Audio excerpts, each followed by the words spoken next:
আসসালামু আলাইকুম। আশা করছি সবাই ভালো আছেন, সুস্থ আছেন। অনেক দিন পর আপনাদের জন্য একটা ভিডিও নিয়ে চলে এসেছি।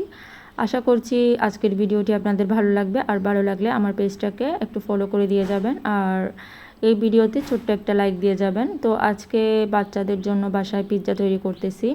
অনেক দিন ধরেই করতে চাচ্ছিলাম, কিন্তু করব করে আসলে করা হয়ে ওঠে না। তো আগের মতো তো এখন রেগুলার ভিডিও দিতে পারতেছি না সময়ের জন্য। তো যাই হোক, পিৎজাটা প্রথমে আমি একটা ডো তৈরি করে নিয়েছিলাম, তারপর পিৎজার শেপ দিয়ে ওখানে কাঁটা চামচ দিয়ে ছিদ্র করে দিয়েছি। তারপর উপরে আমি কিছুটা পিৎজা সস দিয়ে দিচ্ছি।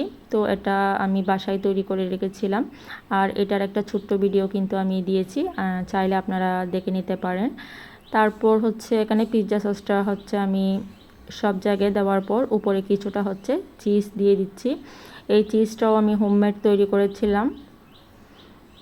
আসলে আজকের এই রেসিপিটা আমি চেষ্টা করেছি বাসার যা উপকরণ থাকবে তা দিয়ে তৈরি করার জন্য, তো বাচ্চারাও যাতে খুশি হয়। তারপর চিকেন দিয়ে দিচ্ছি। এই চিকেনটা আমি 4-5 মিনিট রান্না করে নিয়েছিলাম। চিকেনটা ফার্স্টে সামান্য পরিমাণ আদা রসুন বাটা দিয়ে, তারপর গোলমরিচের গুঁড়া দিয়ে, সামান্য একটু সয়াবিন তেল দিয়ে আমি এটা 4-5 মিনিট রান্না করেছি। তারপর এখানে উপরে দিয়ে দিচ্ছি। তো এই তো দেওয়া হয়ে এসেছে। এখন আমি এখানে ব্ল্যাক অলিভ যেটা আছে ওইটা দিয়ে দিচ্ছি। এটা আমি এটাও কিপ করে কেটে নিয়েছি। এটা আসলে দেখার সৌন্দর্যের জন্য দেওয়া। তো এখানে আপনারা চাইলে আপনাদের পছন্দ মতো যে কোনো যেভাবে ইচ্ছা সেভাবে সাজিয়ে নিতে পারবেন। তো এখানে আমি দিয়ে দিচ্ছি সবুজ ক্যাপসিকাম। তো চাইলে কিন্তু লাল ক্যাপসিকামও দেওয়া যেতে পারে। তো আমার হাতের কাছে সবুজ ক্যাপসিকামটাই ছিল, সেজন্য আমি সবুজ ক্যাপসিকামটাই দিয়েছি। তারপর আমি এখানে কিছুটা পেঁয়াজ দিয়ে দিচ্ছি। এগুলো আমি গোল গোল করে কেটে নিয়েছিলাম।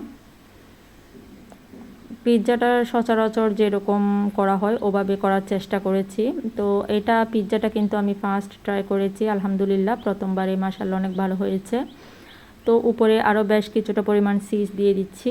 তো এই চিজের একটা ভিডিও কিন্তু আমার পেজে দেওয়া আছে, আপনারা চাইলে সেটাও দেখে নিতে পারেন। তো উপরে কিছুটা পরিমাণ সাইডে আমি তেল ব্রাশ করে দিচ্ছি, অলিভ অয়েল। তো এই তেল ব্রাশটা করে দিচ্ছি যাতে কালারটা একটু সুন্দর হয়।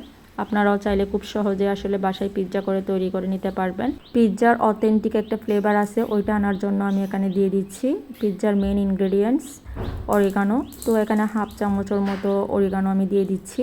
তারপর ওভেনটাকে 10 মিনিট প্রি হিট করে আপ ডাউন হিট অন রেখে আমি এটা 15 মিনিটের জন্য বেক করে নিব। তো এই তো এটা দেওয়ার প্রথমে আপনাদেরকে একটু দেখাচ্ছি, এবং 15 মিনিট পর আমি এটা দেখাবো কেমন হয়েছে। মাশাআল্লাহ, এই তো আমার 15 মিনিট পর পিৎজাটা একেবারেই রেডি।